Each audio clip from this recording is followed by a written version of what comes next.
from the oldest city in the USA, St. Augustine tonight, with our guest, Leigh Cort,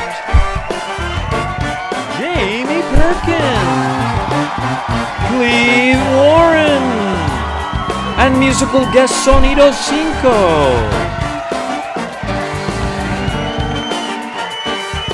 With your host, Jorge Rivera.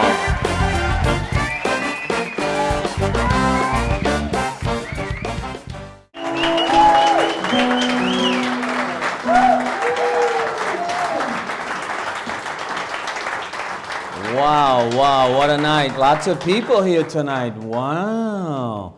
The weather's getting better. I want to start thanking the Lincolnville Museum and Cultural Center. What a wonderful venue this is, ladies and gentlemen. And it's only going to get better. This whole room will eventually be remodeled and turned into a casino. No, it'll be turned into some, that's how you really get money into this place. It's going to be like a theater, place for venues and stuff. So that'll start sometime probably in the summer. Also, I want to thank Ancient City Brew. It is through their liquid that our jokes get funnier as the night goes on. Also want to thank the Vectovision. They discover the whole world in a different way, and it's everything about art and life in 3D. Also want to thank the St. John's Cultural Council. And talking about St. John's Cultural Council, we had Lenny Foster's exhibition is still there at the administration building. I think Lenny's out there somewhere. Agitator, saboteur, yes. And it's a great exhibition, people. If you want to see something that has impact, that is definitely an exhibition of photography that has great impact. Wow, it's been a real difficult week for me because of what's happening in Ukraine. Some of you that know me know that when the Bosnian War was going on and the guns silent, I went into Bosnia against the State Department to help. I worked with children, try to save whatever soul they had left after that bloodbath, which eventually pulled us in. So I'm not Ukrainian. I can't feel what they feel, but I understand what they feel. I went back when Milosevic went into Kosovo. At that time, we were crossing little girls and mothers across the border into freezing tents. I'll tell you a funny story. I asked all those little girls, what do you want to do? And they said, we want to learn English. And so we started, doing English exercises. And one day I was trying to get in the refugee camp. I was stopped by armed guards and wasn't allowed. And I was struggling, telling them that I'm working with the children. And the little girls, there was a bunch of them, there was probably 30 of them. There were 3 that I called the bosses. They saw me struggling with the guards, and suddenly they all came out in the snow and stood like a choir, and they started singing a song I had taught them, Old MacDonald Had a Farm.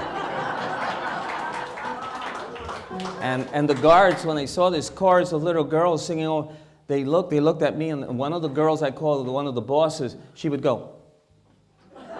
And I went in. I think of those children, what they see, what they do. So our prayers are that things work out, okay? The ID4, wow, that's a new electric car by Volkswagen. These 2 gentlemen, I believe they work for Volkswagen in some capacity, took an ID4 on a 36,000-mile trip. They visited 49 states. All they had to do in that time was change tires. It was very successful. So the future is electric. And probably can get these oil people off our backs, and that would be wonderful. Pretty soon we'll plug them into the sun with solar panels. The technology just gets better and better. Something I saw at Valentine's in the Bronx Zoo, you pay $15 and you can name a Madagascar hissing cockroach a name of someone you love. This has been going on for 11 years. If you pay a little extra money, there's a meet and greet with the cockroach. I thought that was amazing. Well, these things are big and they can hiss. They somehow they pull air in and they like a steak on the grill. They're amazing. But some people have them as pets, believe it or not. They live up to 5 years. So, yes. So next Valentine's, you can name your loved one with a cockroach. So keep that in mind. Pablo Escobar, boy, that guy's been dead for a long time. But Pablo Escobar had a zoo because he had too much money. He had a zoo and he had zebras and tigers and all that. But when he fell, his empire fell, they took the animals and relocated them wherever they needed to be relocated. But he had hippos. And they said, oh, leave the hippos. They'll just die on their own. There's over 100 hippos. Their nickname is the Cocaine Hippos is their name, which is a great name for a rock band. Come on now, the Cocaine Hippos. So they're growing. So Colombia now has to figure out how, because they are an invasive species, how they can somehow accommodate them in their whole, jungle. So I thought that was, the hippos are really happy. Last piece of news. All these protests, they're using as tear gas Barry Manilow songs. That's what they're using to disperse the crowds. They put these giant speakers and his name is Rico Gabbana, and the crowds eventually just run away. So would you believe that? Barry Manilow now is a tear gas method, okay? Well, we don't have any tear gas tonight. We have a great band, a salsa. We have salsa, merengue, bachata, everything tonight. And what we have is Sonido 5. Leave you with them. Quiero contar mi hermano un pedacito de la historia nuestra, que dice así.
Take a break, and when we come back, we'll come with our first guest. Yep.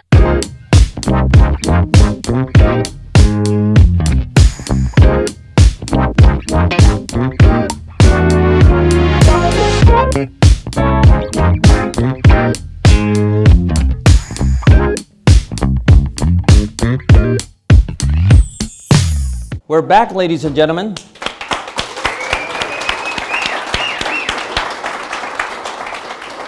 Always takes a little bit to set up. I am here with one of my favorite people, Leigh Cort. Good to have you. Thank you. It's nice to be back. I had Leigh Cort in season 3, and we talked a lot about your life as an actress and also as this incredible event planner in New York City who would cater to the stars at Sardi's and other places. So this time, I guess I brought you here to talk about the hospitality that you're so involved. You are the creator of the Women's Food Alliance. Yes. And if someone said, "What's that?" what would you say to them? Oh gosh, the hospitality industry is booming. Mm-hmm. And I can't say it's only here in North Florida, South Georgia, but women in the hospitality industry are feeling their oats, and they're reinventing themselves, and they're finding new ways to have a great career and a great time, to be fulfilled, to make a living, to hopefully balance their lives. So 9 years ago, I decided that I would invite 8 ladies that I knew who did different things in the hospitality industry. I took them to dinner. And I asked them what they thought about an organization that was just for them. Mm. And their profile really was what determined where we are today. We had a marketing person for a barbecue chain. We had a cookbook author. We had the food editor of the Times Union. We had a restaurateur, a chef, an Wow. event planner. And we all sat around the table, and I was, of course, doing PR for hospitality. And I said, "What do you think about an organization just for women in hospitality?" And they said, "I'm in." So we had our first 8 members. And at the time, I was doing publicity for a historic hotel in Jacksonville Beach, the Casa Marina Hotel. Yes, been there. I've been to some of your events there. And because of the people that I knew in St. Augustine, I knew all the bed and breakfast people and the tourism people, and I sent an invitation to probably 50 or 60 women, and they all showed up. And we had a party. And we presented the Women's Food Alliance, an organization to continue networking, educating, socializing in an industry where they felt really comfortable and empowered. And they also feel like once they join an organization like that, they feel like there's a support structure for them too. Because they have so many questions, and they come from so many different backgrounds. Absolutely. And what I've learned over the past 9 years, and I do an event, at least one event a month. It could be a luncheon, it could be a dinner, always in a different venue, because our membership drives what I create. Right. You know, we don't have to go outside of our membership to find a venue to have an event. We could have it here at the Colonial Quarter with Cindy Stavely. We could have it at the new Ancient City Brunch Bar with Melissa Schroeder. We could have it at Kelly Farms, you know, west of St. Augustine. Well, you said you just did an event where everything was vegan, vegetarian? Yesterday, we had a lunch on Beach Boulevard. Wen Rei-Ti is a Chinese woman from the town of Hakka background. And she has a vegan restaurant called Hakka Kitchen.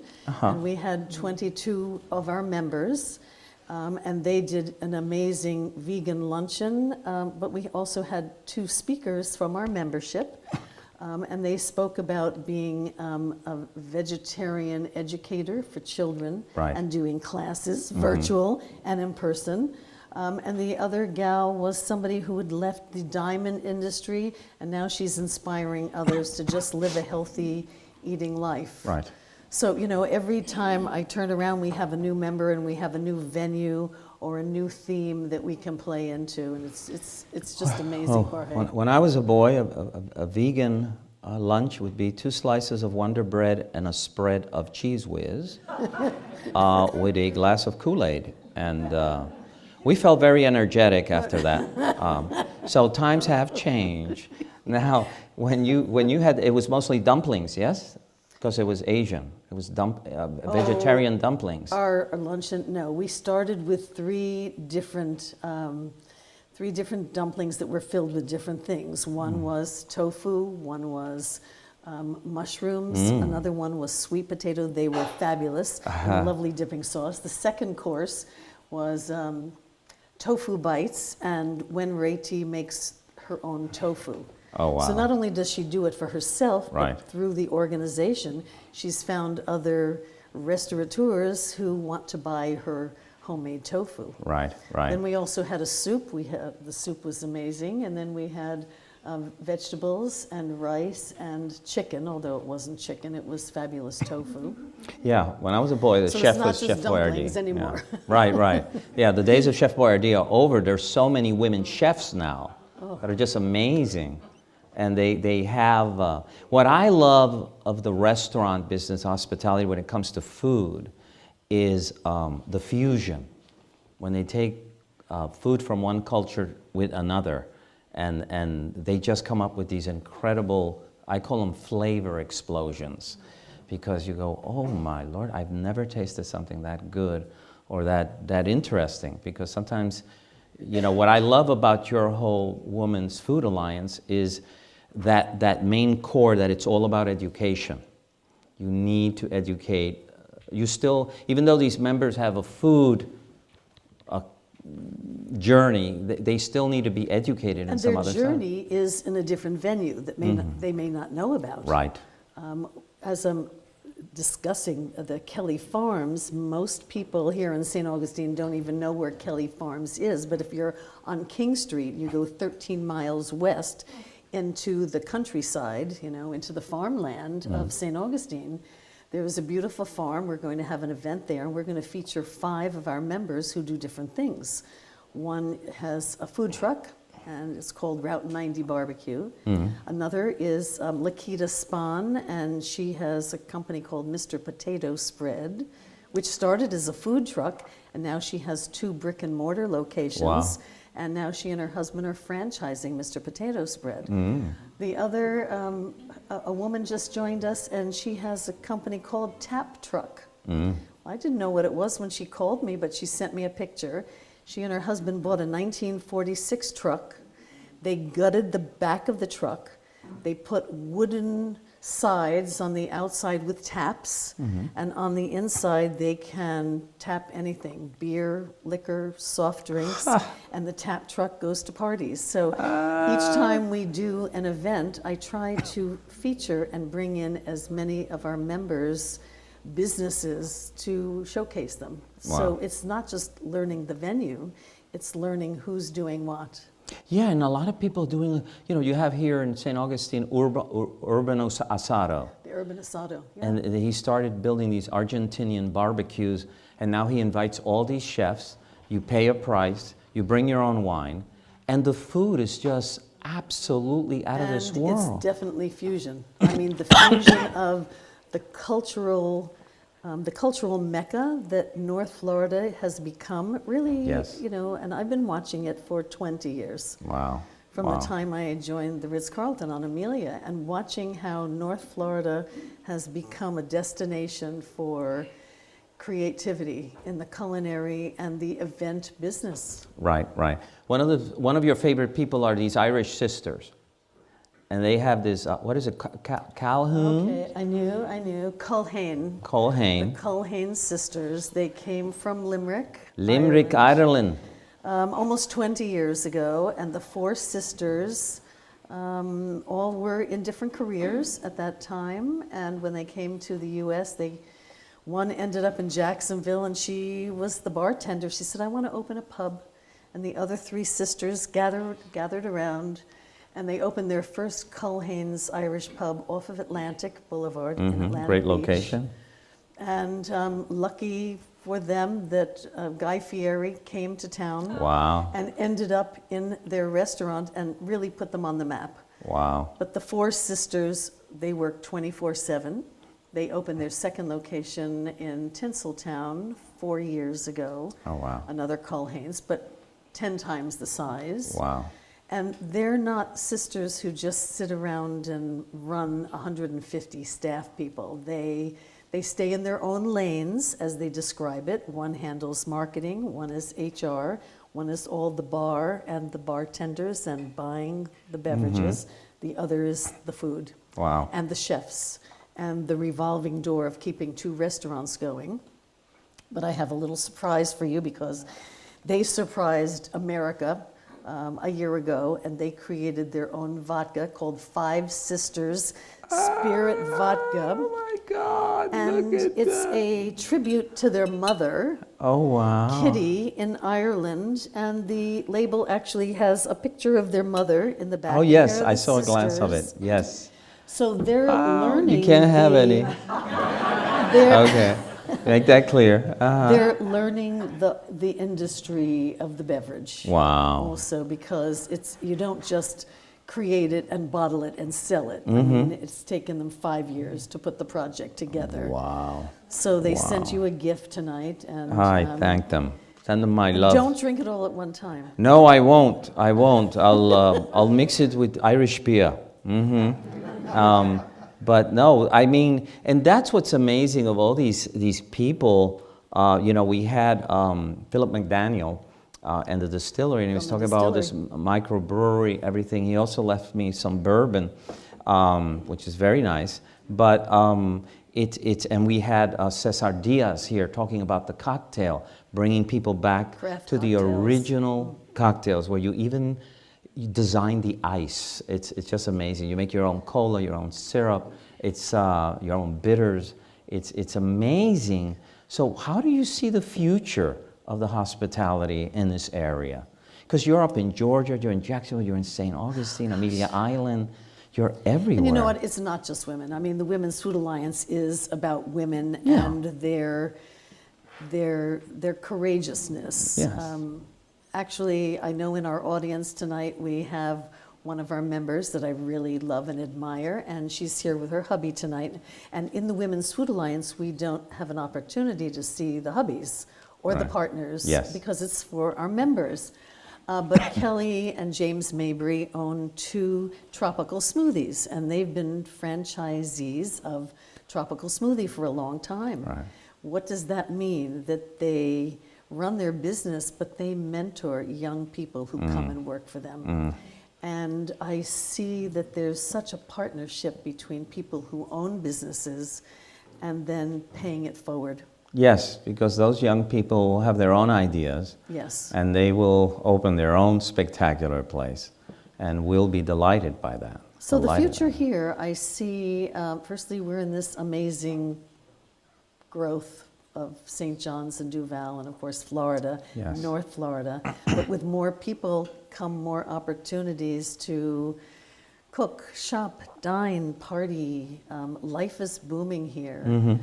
So every time a new road opens with a new real estate area, there's another shopping center with a new restaurant or 5 new eateries. So we're booming.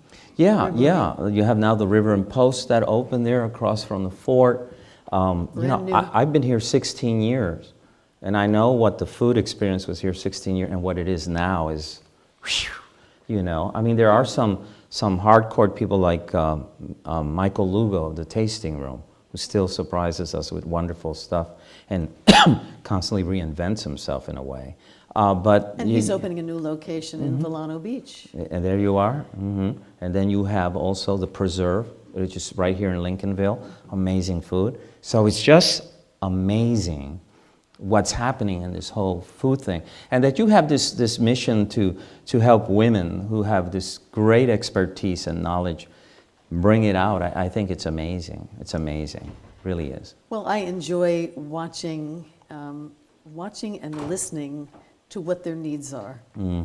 Because I'm not the knowledgeable expert on anything. Right. I'm great at pulling everybody together. But when you get a group of people together, whether it's 20 people, as we're going to be at Ancient City Brunch Bar on the 15th, putting 20 people in the room together, and they're all doing different things. They're all curious about each other. They want to hear what the challenges are to the others, because I think we all feel very comfortable with each other to say the truth. We don't just go in, network, and give our business card. Yes. We tell the story about what is really happening in our world. And I see everybody reaching out to each other for guidance, for support, for patronage. Yes, you know? yes. So it's very healthy. I could talk to you all night long. I love food. I love the whole science and process of it. We've run out of time. I thank you for that wonderful bottle. And just keep doing what you're doing, man. And I'll catch up with you again. And I know you'll have wonderful stories and wonderful people you've met. I think we should drink out together. I love you. Thank you. Thanks Thank for you. having me on. Thank you. Give her a hand. And we'll be back with our next guest right after these messages. It's like I'm living on a cloud, out here just floating around. I got a tendency to move too fast, even when I know I'm walking on glass. Someone better hold me back now. We're back, ladies and gentlemen.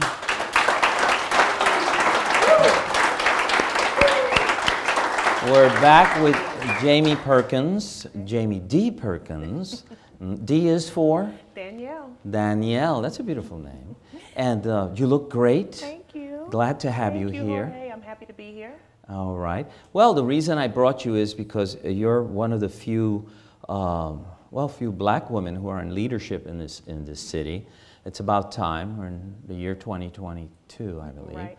And so it's time thing. But it was very interesting, our conversation when we talked, because we talked about how you did really good in school, you fell in love, and you decided to pursue your love.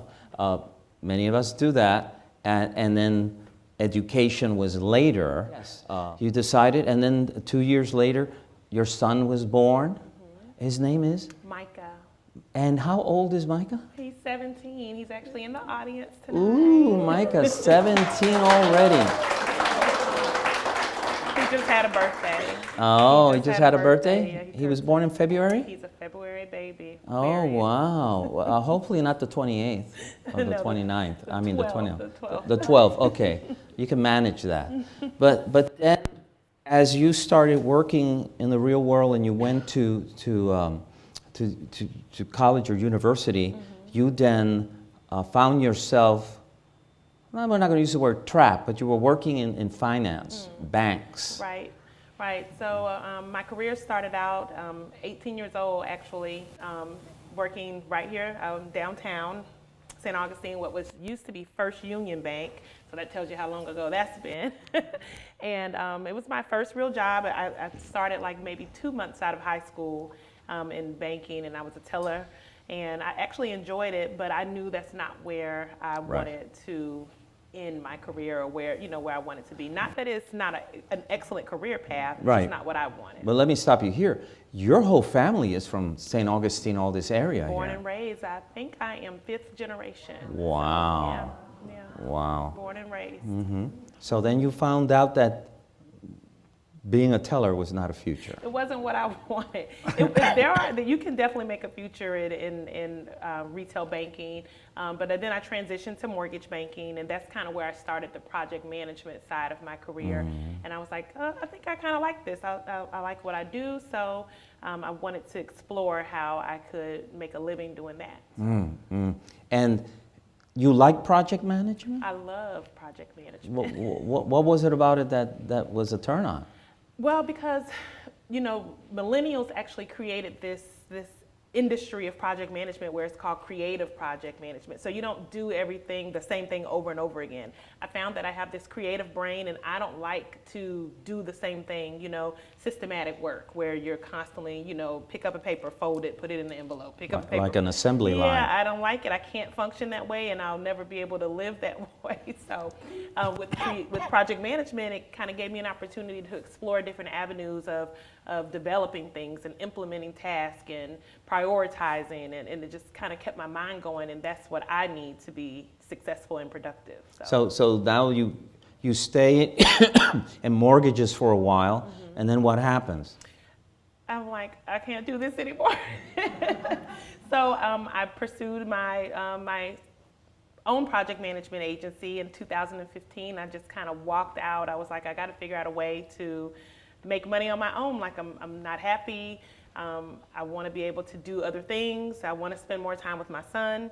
At that time, I was still technically a single mom. I had And it's hard because you got to divorced, pay bills. Right, and I was like, well, how do I make money? How am I going to do this? And so I started my agency actually a year and a half before I left corporate America. I started working, and one day I was actually doing my taxes, and I looked at how much money I made just, you know, for my side gig, my entrepreneur efforts, and I was like, oh wow, I made like $20,000. I was like, okay, well, if I actually did this full time, That's it. I can live off this. double this. So, you know, and I think at that time I probably was making about $40,000 a year. So, okay, that's pretty good. Wow. I jumped out there. I just jumped. That's the risk that people take, you know? It's like, but I put it all on number 10 on the roulette. It was scary and as then heck, I tell you that. spin the roulette, and hopefully. And so, what did you discover once you started working for yourself, and what kind of work were you doing? So when I got out there, I really just was doing anything to make money. So I was doing business administrative tasks. I was doing consulting for in the hospitality industry with local hotel managers. I actually had a classmate who owns several hotels here in town, and he called me up. He was like, hey, aren't you consulting? I'm like, yeah. And he's like, I need help, you know. And so I just kind of went in and started working with him as a consultant, contracted, and that was kind of how I started getting clients. You know, once you do a good job for one person or one, your name just the spreads. word starts, you know. And so I did well for a while, Wow. And I even made it past that 5-year mark where people tell you, you know, if most businesses fail at 5 years, and so, but I made it. So Wow. Yeah. And so now, but you're also involved in projects like in West St. Augustine and Lincolnville. You were also helping people in these communities also. So that kind of started as volunteer work. So when I left corporate America, it opened so many doors for me to be able to focus on my community. I grew up in West Augustine. It's, of course, a marginalized community, predominantly black area, low income area. And I just had a passion for helping people in my community. Right. So when I wasn't stuck at a desk in corporate America, I was able to actually make my own hours. So in the late afternoon, evenings, I was able to work in my community. And that's when I kind of took an opportunity to join the steering committee in West Augustine. I think that was in 2018 or 17, somewhere back in there. And I was infrastructure chairperson. And the process or the project that I worked on was kind of already in place. Okay. But I helped to perpetuate and move that project forward, which was one that the city is actually still implementing today, and that was bringing city sewer to West Augustine residents. All right. So. Yeah, it's amazing that they're so close, and yet that still is a question mark. But now, because we had Greg White here, and he's wonderful, and he also is a very community active person. Absolutely. And he was talking of CRA and all these other things. Now, how do you end up with the city? What happened? I do not know. So I'm operating my business, and this position just becomes available. Some people reached out to me and said, hey, I think you'd be really great for this role. You should apply. And I was like, I really like working for myself. I like the freedom. Right. But I will say the city has been excellent in just allowing me to kind of operate in a way that I call entrepreneurial spirit. I'm able to work with members of the Lincolnville community as a CRA administrator. I oversee projects here in Lincolnville and in the historic downtown district. Okay, so your turf is Lincolnville and the historic.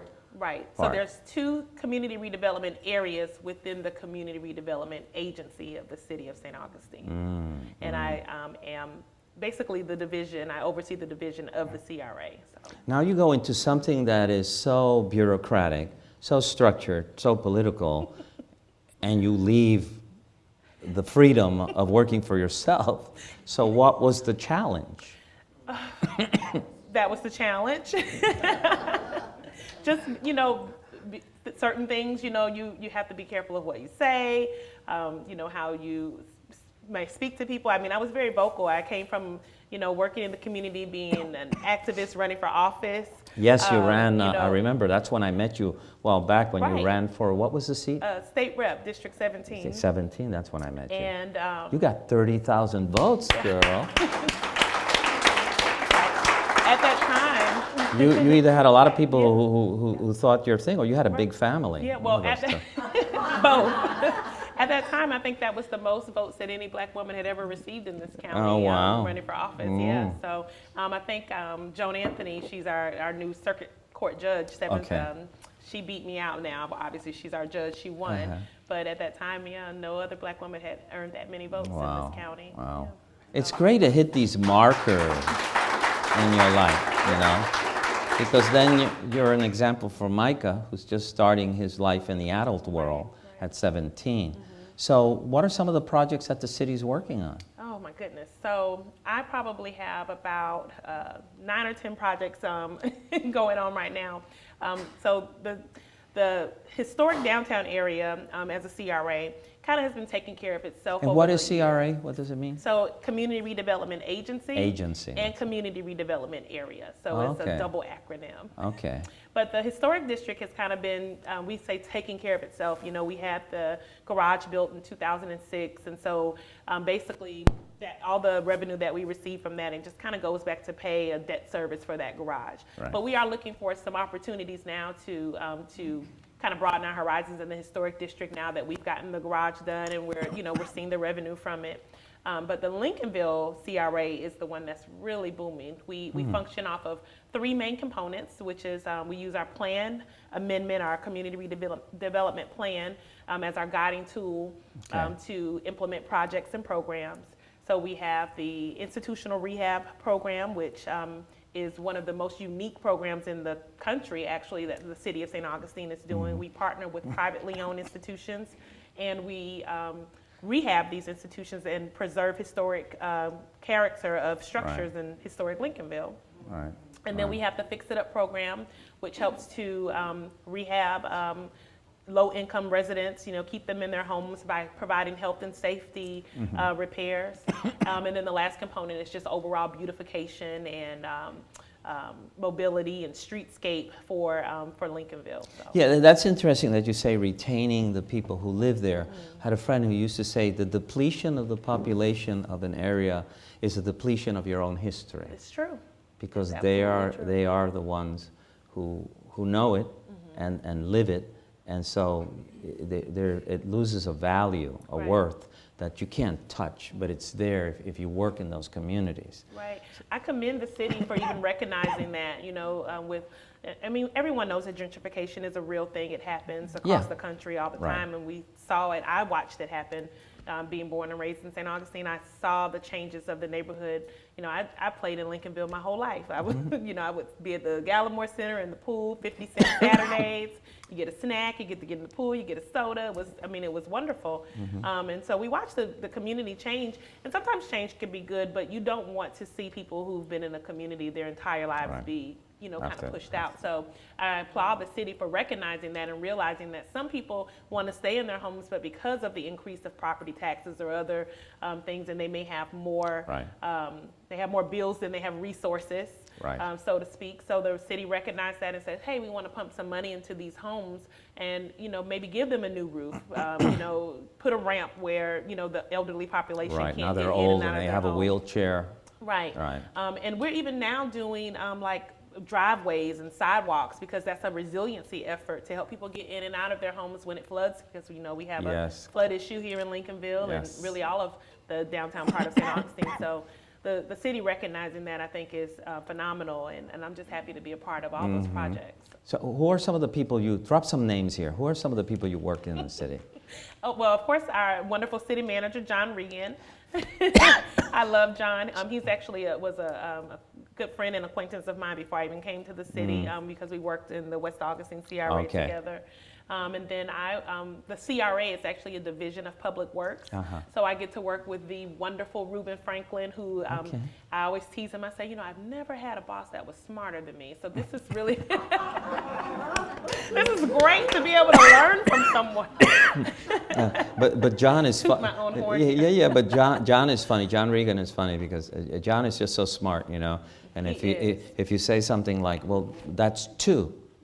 Do you know that 2 is divisible by 36?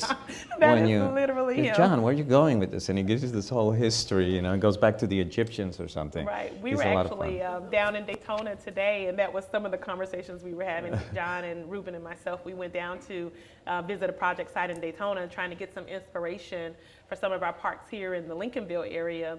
And they're doing a wonderful job with this probably 1.5 mile long park there.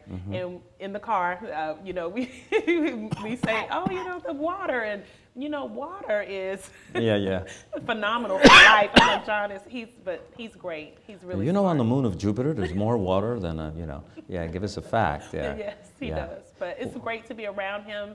It's always great to be around people that you can learn from. Nobody wants to be the smartest person in the room all the time. Right, you want to be able to pull some information, something from somebody when you're in their presence. So. Yes, even a humble opinion is an opinion. But sister, more power to you. Thank you. I love that you're there. I love that you're helping this community stay vital and all the things that are, all the machinery going to make it a better place.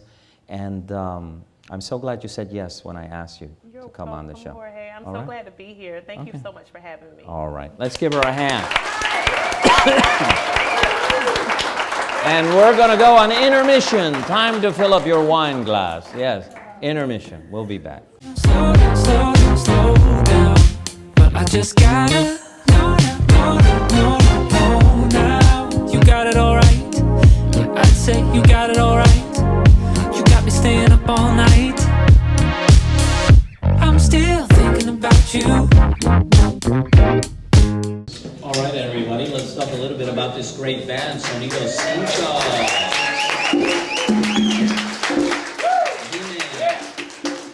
Our singer is from Venezuela. ¿Tu nombre? Virginia. Fabio. Rodney. Junior. Ego. You got the sharks here, man.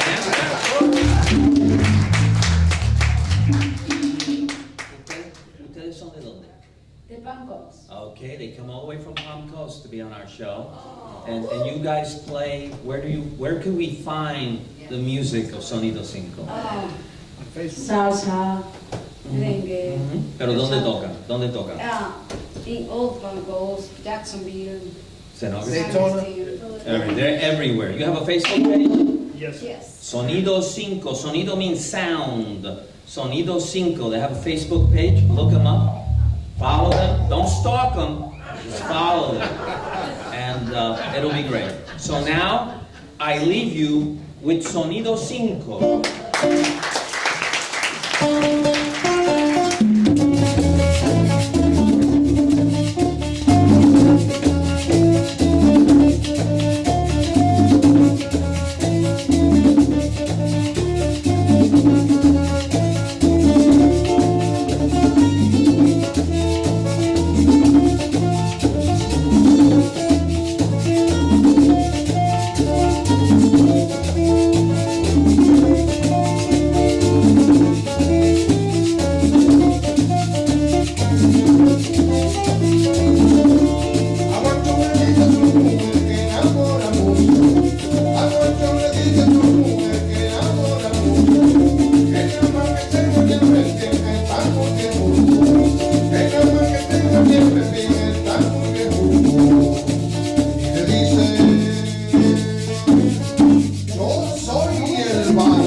break and come back to our next guest. We're back, ladies and gentlemen.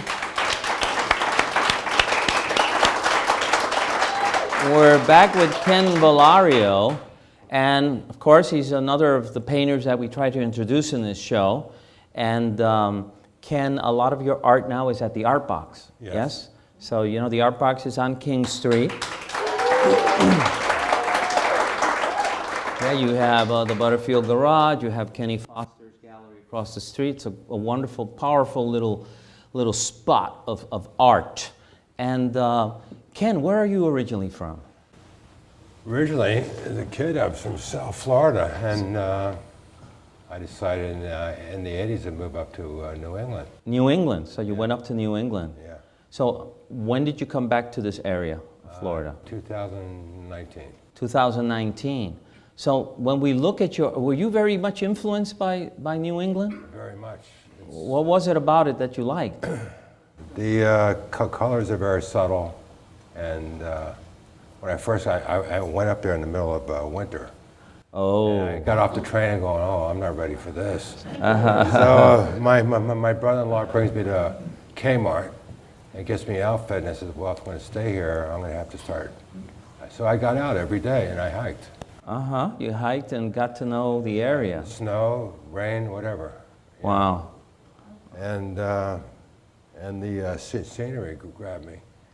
And that's when you started. How long have you been painting? I'm crowding seriously 50 years. 50 years, wow. And what was it about that landscape that you felt you had to put it on canvas? Right. When I went up there in the early 80s, it looked like it had always been that way. I mean, there were places I could go where I wouldn't see a person for 2 or 3 days. Wow. And there's still places like that, but you have to go, what they say, further down east to get there. Mm-hmm, mm-hmm. Now, but the landscape, sometimes I would sit in a certain place. I used to bring my camera. I didn't do plein air work, but I always liked to take photographs and work in my studio. So I bring my camera, I go to the same place 2 and 3 times, different times of the year, different times of the day. Right. And then I lay out all these photos. Right. And get kind of what I wanted to do, and then I pick up all the photos and throw them in a box. Uh-huh. And I wouldn't look at them anymore, and I would do this. Oh, from all the photos you have been sometimes seeing? Memory is a lot better than the real thing. Uh-huh, uh-huh. You know, you kind of make it better than what it really is. Right. Because the problem with plein air is that you're racing the light. You're racing the sun. All the time. Mm-hmm. Actually, I see people when they're out there too long, they keep trying to adjust for it. Mm. And then they get it back to their studio and they go, oh, I can't use this. You know, they keep adding more and more color because your eyes get tired. Right. So what do you hope that the art conveys when people look at it?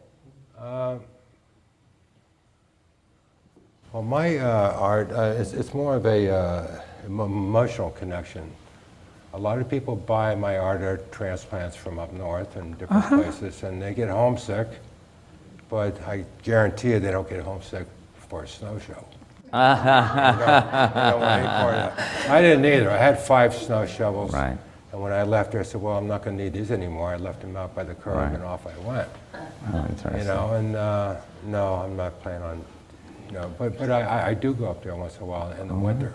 Okay, and I was going to ask you, you have a website where we can see your stuff? Not yet. Right now, I'm dealing exclusively with Artbox. Okay. Because so go to Artbox, people. Art Walk, I think, is this Friday. Yeah, it's Friday. I mean, yeah. So it's Friday, and I'm a kind of firm believer if something's working, you don't want to fix it. If it's working, don't fix it. I have other venues down the road, but this is the first one that stuck there, knockout for me. And I love your stuff. It's very peaceful. It's very peaceful when you look at it. It just brings quietness into your space. One of the things I remember when I first went up there, I moved in this little village. It was basically a little New England village. And the first night, it's winter, the windows are closed, it's very quiet. I lay down and go to sleep, I could hear my heart beating. Hear your heartbeat, Well, I was living in South Florida where there was constant noise all the time. You know that, living in New York. Well, Yeah, New York City, you hear the buses, the subway, the people talking in the street. Yeah, and all of a sudden, There's nothing. so I had to start sleeping with the radio on You had to fill in that space with radio for a while. for a little bit, until I got used to it. That's something. Well, I thank you for coming on the show. He's at the Art Box, ladies and gentlemen. He is moving pieces. They are selling. So if there's something you like, you know, he's here. So thank you again, and I love it. I love it, and I'm glad you said yes when I offered it. All right. We'll come back with our next guest after this message. Look at that. We're back, ladies and gentlemen.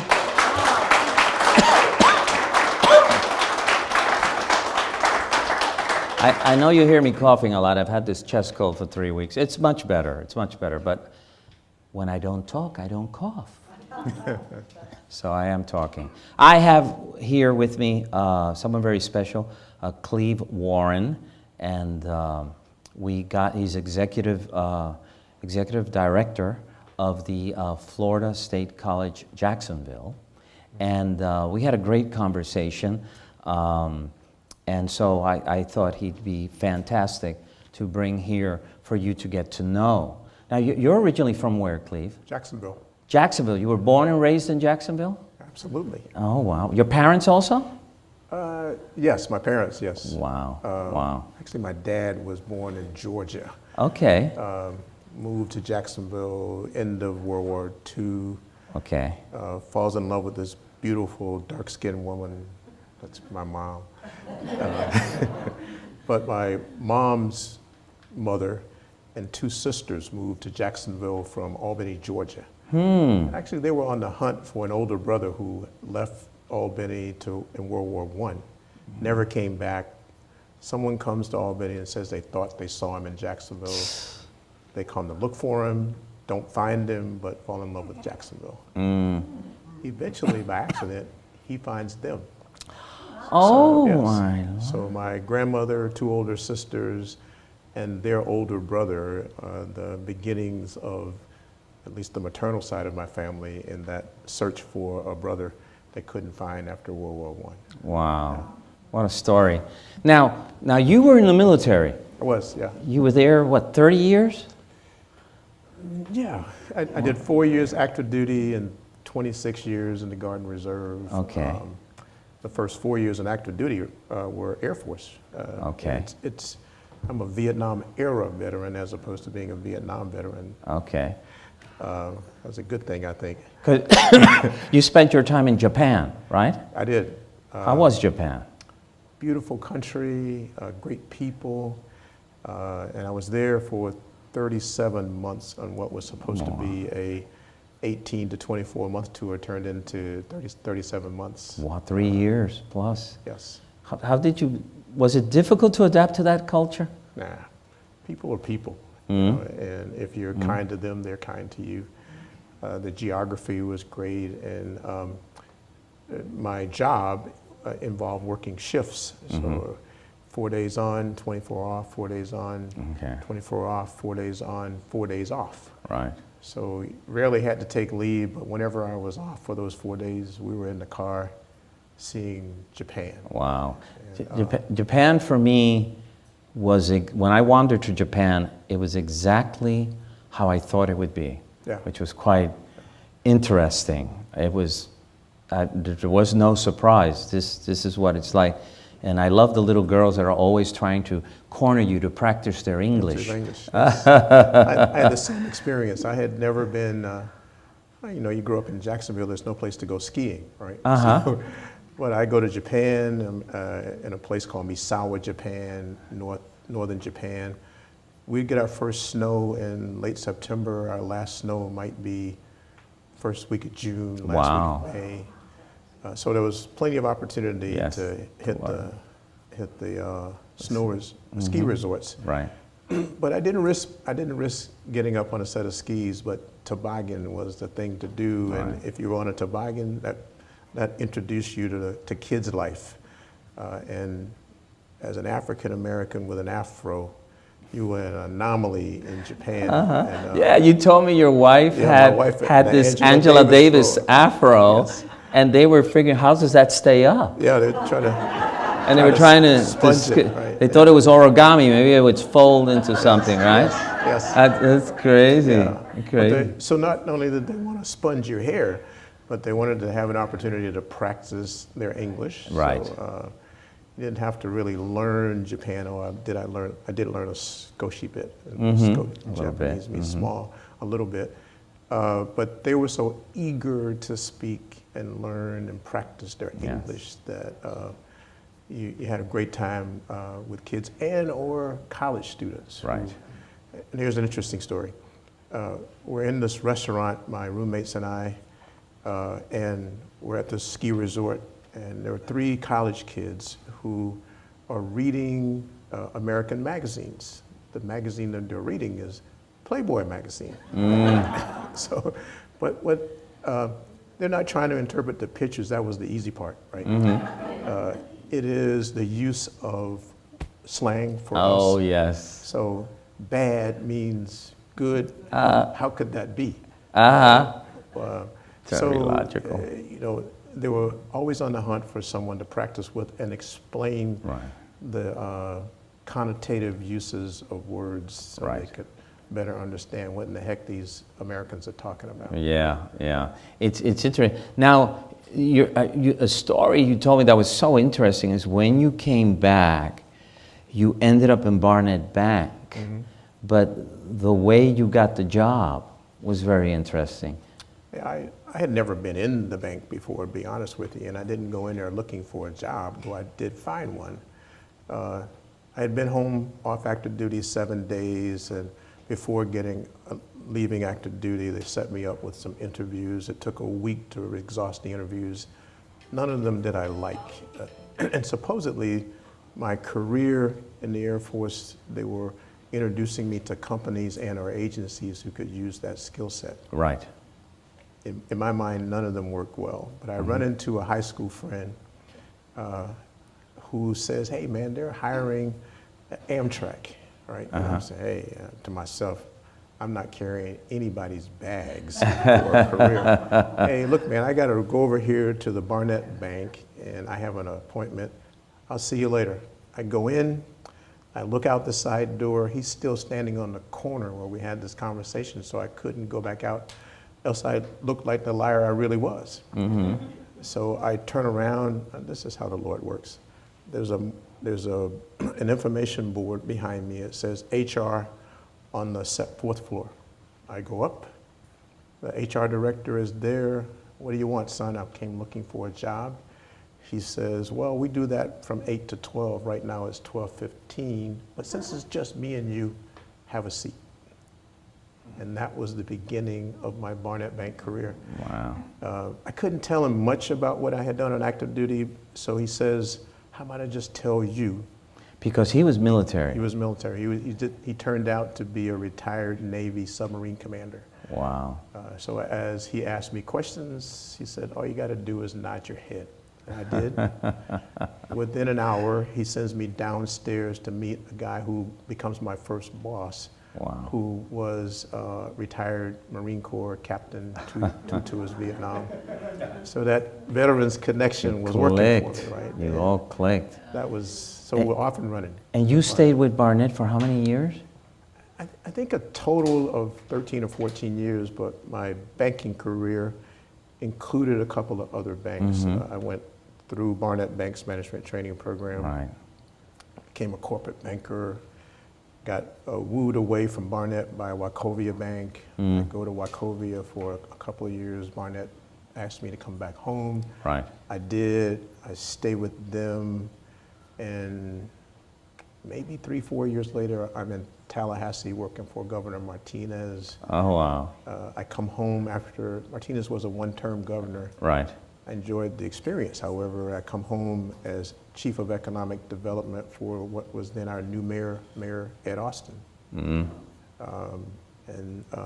Mayor Austin was a one-term mayor.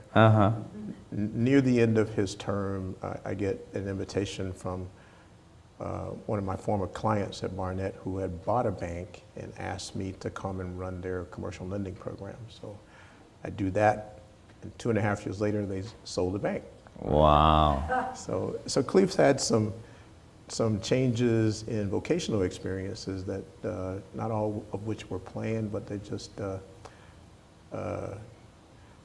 I would describe it this way, Jorge, just operating under grace and things just kind of come your way. You try to keep your nose clean. Because all that knowledge you learned in the financial, you're using now with Florida State College. Yes, I managed the foundation at Florida State College. So I went there, this June will be 10 years that I've been there, but I came to the college as its chief financial officer. And 3 years into it, our then president asked me if I would take over their foundation because I was involved in the philanthropic community in Jacksonville, raising money, talking to people with money, giving money, volunteering in agencies. Right. You know, it's the place I live in, and if I'm gonna, it's home. Yes. So I have no reservations about serving in my community. Right. And I think that experience encouraged her to ask me to serve as executive director of the foundation. And here we are 10 years later. Now, a state college is what community colleges used to be. Yes, but there are 28 quote unquote state colleges in the Florida college system and 12 universities. Most of those formerly community colleges have converted to state colleges, which allows them to offer bachelor's degrees. The caveat, however, is if you're next door, as in our case, to the University of North Florida, you can't offer a bachelor's degree that competes with one that they're already offering. So there is a memorandum of understanding. Quite frankly, it's maybe more than that. It's legislated so that you don't compete with one another. Right. And then for the 28 colleges, there's one here in St. Johns County. There's St. Johns River State College. River State College, yes. Yes. So the 28 colleges have defined districts. Yes. For Florida State College in Jacksonville, its district is Nassau County and Duval County. And while we get students from all over the metropolitan area, our marketing focus is confined to those two counties. Right. We work in partnership, however, with our other sister institutions from St. Johns River State College to UNF to JU. Wow. So what kind of person would go to a state college? It varies, right? So there's a young person who wants to go to college and doesn't think they can afford it. And so there's this discovery that going to a state college is a lot more affordable than a private college or even a state university. Okay. There's this young person who just doesn't want to get too far away from home, and the state college provides that opportunity to learn and stay home if you want. Right. Few of them have their own housing, although we don't have much of it. Right. But if you were in Orlando, there would be lots of housing for a community college or state college student. There's also that student who isn't quite ready for the battery on the SAT or the ACT. Oof. The community colleges, state colleges are open access colleges. Okay. So you can apply, you get accepted. Now the challenge is keeping up with the rigor. Right, the discipline. Because you aren't going to get a diploma or a degree without passing the courses. But if you do, you get to move on. Any one of those 12 state universities has to accept you if they have room, because you now have the credential that says you're college ready. And you also have all these grants available for students to help them out. But you have that at all the levels, from state universities to state colleges. You'll have grants, you'll have scholarships. Ours is blessed with a endowment and a portfolio that allows us to make scholarships of all sorts to students. You and I meet on the corner instead of Cleve looking for a job. We're just good friends, and we agree that we want to sponsor a kid or kids in college. We create a non-endowed or endowed scholarship fund for children of a certain type, children from the Lincoln community. So any of them come to St. Johns River College or Florida State College in Jacksonville, then would be eligible for our scholarship that we create. Wow. So that sort of thing is what philanthropy in education is about, is providing for resources for students and resources for the institutions themselves who want to elevate their offerings to students by modernizing their equipment or moving into an area where they historically have not been. It takes a different kind of technology, let's just call it contemporary technology, to teach a student, prepare them for the workplace so that they can be IT security specialists, they can be nurses, they can be nurses with BS degrees as opposed to an LPN. They can be firemen. At FSCJ, the academy for almost every fireman in Jacksonville came through the fire academy at Jacksonville. Not all, but most. And every policeman probably also came through our police academy. Yeah, and I saw also, since state colleges have the same DNA as community college had, you know, I saw a list of people who went to community colleges. I mean, there's Tom Hanks, Morgan Freeman, the author of the Joy Club, the Joy Luck Club. And Cleve. And Cleve, you know. I mean, it's you know, people have this thing that you have to go to Harvard or Princeton. No, you don't. And it's to be a valuable American and give a contribution to a country you love, you don't need to get into debt like that, you know. You know, it's in the soul of the individual, right? You want it, you go for it. You reach for it. And you don't have to, going to a community college doesn't confine you to a strata. It's just a place, a beginning, right? So when Cleve was a freshman, sophomore at FSCJ, it was called FCCJ or something then, you went on to upper level at UNF. Or some other state college, but UNF was right up the street. So my community college or state college education is FSCJ. My undergraduate degree is UNF. And then later on to JU, to their business school. And I could have gotten a master's degree at UNF, but most people don't know that UNF, we fondly refer to UNF as "you never finish." I needed to go somewhere else for that graduate degree. That's like me saying CNN, commercials, no news. So we ran out of time. I'd love to have you again. Thank you so much for what you do. Thank you for having me. And thank you for your service, my brother. And it's people like you that are in positions that affect so many people in a positive way, whether they know it or not. So thank you again. Thank you. And when we come back, Sonido 5. Now, once again, to close the show, Sonido 5.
wow. Want to thank you all. Great show. Sonido Cinco. Want to thank Cleve Warren, Jamie Perkins, Leigh Cort, Ken Vallario.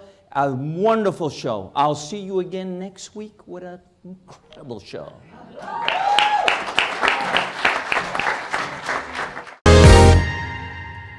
Still thinking about you, thinking about you. I'm still thinking about you. You, I can't stop thinking about you. I'm still thinking about you. Still thinking about you.